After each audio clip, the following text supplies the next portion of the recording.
We continue with our Theology of the Body Mondays, and last time we were talking about relativism, right? This concept that truth doesn't really exist, but we talked about how that's a false conception of reality because truth actually exists outside of us, and sometimes this can be hard to accept because it means that we are limited and that we can't just make the world as we want it to be. The world exists independently of us, but that's just the reality.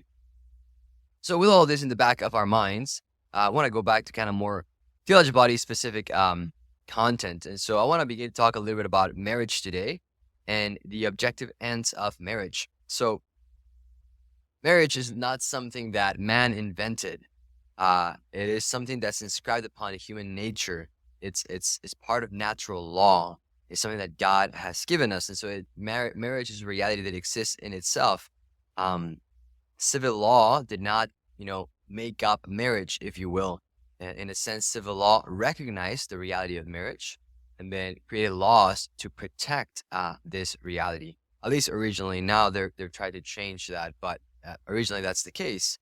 And this is similar with other things that law does. Like if you think about the dignity of the human person, like, it is not laws that give dignity to the human person as if the reason why it's wrong to murder, let's say, is because it's illegal. That's the case, right? There's dignity to the human person, and laws recognize that reality, and they try to create laws to protect that. And so maybe they make it illegal to murder because they know that's against something that's true, right? It is not the law that makes the thing wrong. It is wrong, and so the law is there to protect that wrong not being done. So with this in mind, this means that we don't really get to choose kind of the objective ends of marriage. They exist in themselves. There's like an objectiveness to marriage and how certain things in marriage ought to be, how the personalistic norm, we talked about that, ought to be lived within marriage. And so this is something we actually recognize intuitively. And so I want to share with you an example that Jason Everett has used that kind of makes us realize that we do kind of have an intuition of like marriage is something that you can't just do whatever you want. So he has this image of a guy who's walking through a park, and as he's walking through the park, he sees kind of like a gathering of people, and then where I think he invites you to imagine this, like you're walking through a park, and you see a group of people, and so you kind of like, what's going on? So you kind of approach. And you see in the middle of this group of people, a man and a woman, and it seems like the guy's about to propose. And so you're just kind of curious, and so you just stay there to kind of see what's going on. And the guy says, "Hey, honey, I've always loved you, and so I have something very important I want to tell you. And so I'm gonna ask you to please kneel." And she's kind of like weirded out by that, but she trusts him, so she kneels. And so then the guy pulls out this ring and says, "Hey, I love you so much, honey, that I'm not going to ask you to marry me, but I'm just gonna tell you that you are going to marry me. In fact, we're gonna be married later today, and I already picked, the place we're gonna do this, and what you're wearing is totally fine, so we're just gonna do it." And then he adds, and also just as a disclaimer, our marriage is not going to be necessarily faithful or permanent because I got to keep my options open in case somebody better comes along. And so just for you to know. And also, I really can't afford to have kids because I don't want to lose my freedom. So we're not going to do that either. So what do you say? Oh, that's right. You don't have an option. So let's just go. And then he grabs her hand, pulls her up, and just goes. And then, right, you're there like, what is going on? Like, this is the weirdest proposal I've ever seen. And then people there around that start just clapping and just like, yeah, like they're just all like, cheering, giving high fives. There's tears. People are like, this is the most beautiful thing I've ever seen.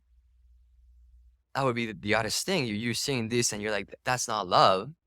And that's not marriage, whatever that is. That looks more like a hostage situation, right? Now, imagine you were to say something like, hey, like, well, how are y'all cheering? Like, this is really odd. This is not real love. This is not really marriage. And people were to look at you and say something like, well, who are you to tell them what love is, right? Or what marriage is, right? Don't be prejudiced against their love, right? And there's objective ends to marriage, and we recognize it. In this ridiculous situation, that is just not marriage, right? And we're gonna explore more of what marriage really entails. But we kind of, when we see something that is just so non-marriage, right? This thing that is forced, conditional, unfaithful, and dead, we know that's just not marriage, right? Uh, Four qualities of marriage that kind of I've listed right now, like that are contradicted to this example I was saying, and this has to do with the objective ends of marriage, is that marriage ought to always be free, total, faithful, and fruitful, right?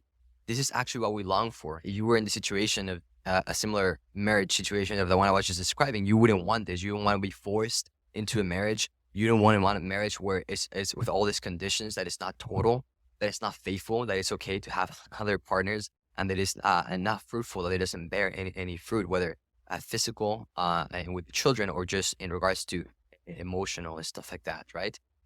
We're made, is inscribed upon nature for a type of love that's free, total, faithful, and fruitful. And this is actually how God loves. God loves in a way that is free, total, faithful, and fruitful. And since we're made in God's image, it makes sense that we desire a love that is like this, with these characteristics of free, total, faithful, fruitful.